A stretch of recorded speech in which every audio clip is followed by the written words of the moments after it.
abbiamo portato avanti la scuola in tutti questi anni e siamo qui di nuovo sotto la torre, come poco meno di un anno fa, per rivendicare i nostri diritti. La buona scuola di Renzi, che è tanto sbandierata come una riforma che dovrebbe migliorare la scuola, in realtà devasta la scuola pubblica e soprattutto devasta il mondo del precariato. Praticamente una parte dei precari andranno a fare l'insegnante di serie B, avranno l'obbligo di spostarsi anche di regione e andranno a insegnare delle supplenze anche su materie che su quali non sono abilitati.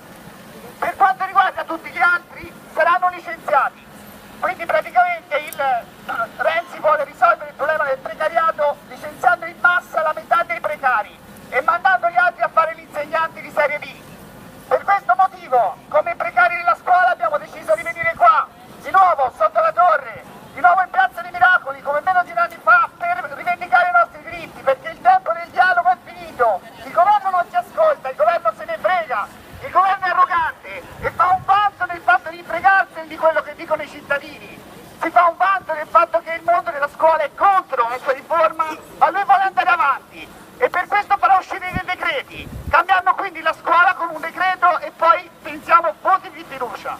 Per questo motivo abbiamo pensato che è necessario, una giornata come questa, che doveva essere la giornata in cui uscivano i decreti, di venire a manifestare sotto la torre, venire a manifestare le nostre rivendicazioni.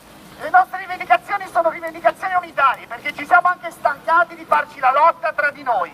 Siamo qui a lottare uniti per portare avanti insieme i diritti di tutti i precari, di tutte le graduatorie che rivendicano insieme la possibilità di continuare a fare quello che sanno fare, cioè insegnare.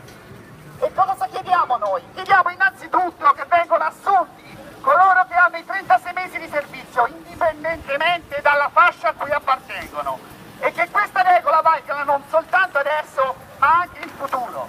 Chiediamo anche che coloro che sono abilitati, che siano PASS o TFA, possano essere assunti da graduatoria, senza dover sottostare di nuovo all'ennesimo esame. Di esami ne abbiamo già superati troppi per doverne superare ancora un altro. E chiediamo che il concorso del 2016 venga bloccato fino a che non vengano assunti i precari e si risolva il problema del precariato nella scuola, non come voi Renzi, con un licenziamento di massa, ma con l'istruzione di chi ha diritto a essere assunto.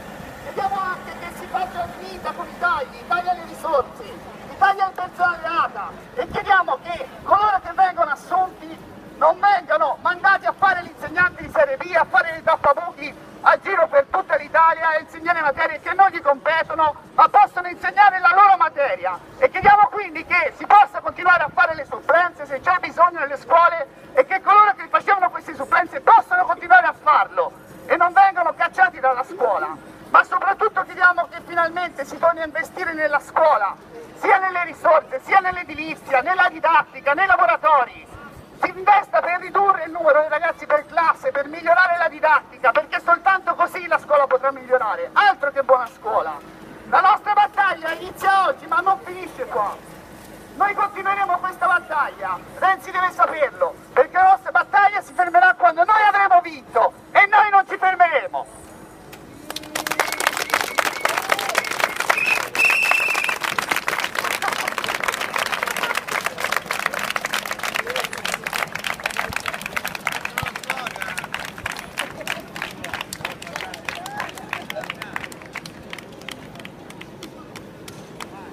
Renzi, stai sereno, non ci fermeremo! Renzi, stai sereno, non ci fermeremo!